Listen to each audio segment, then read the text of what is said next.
আমি আগে কিন্তু কোনোদিন বেবি ডিটেলিং ফ্রেম বানাইনি। এই প্রথম আমি কিন্তু একটা বেবি ডিটেলিং ফ্রেম কাস্টমাইজ করেছি।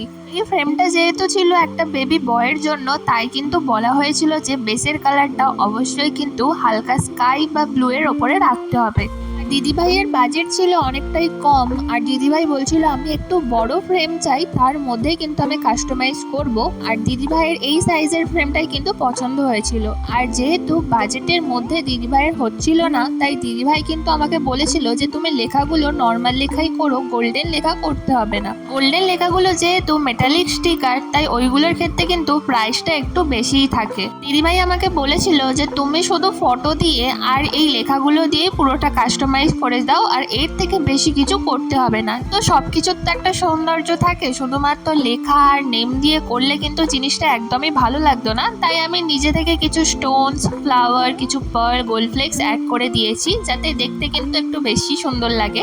এই পুরো জিনিসটা কাস্টমাইজ করার পর আমার নিজের কিন্তু এত ভালো লেগেছিল, যেহেতু আমি কোনো দিনই আগে বানাইনি, এই প্রথম আমি বেবি ডিটেলিং ফ্রেম কাস্টমাইজ করেছি। আর এই ফ্রেমটা দেখে আমি নিজেও বুঝতে পারলাম যে গোল্ডেন লেখা ছাড়াও এই রকম লেখাগুলো দিয়ে করলে কিন্তু খুব একটা খারাপ লাগে না, দেখতে কিন্তু বেশ সুন্দর লাগছিল। এবার তোমরা দেখে কিন্তু জানাও তোমাদের কেমন লাগলো, আর তোমরাও যদি অর্ডার করতে চাও আমার সাথে কিন্তু যোগাযোগ করতে পারো। আর তোমরা কিন্তু তোমাদের বাজেটটা জানালে আমার বলতেও সুবিধা হয়। তো দেরি না করে অর্ডার করে ফেলো।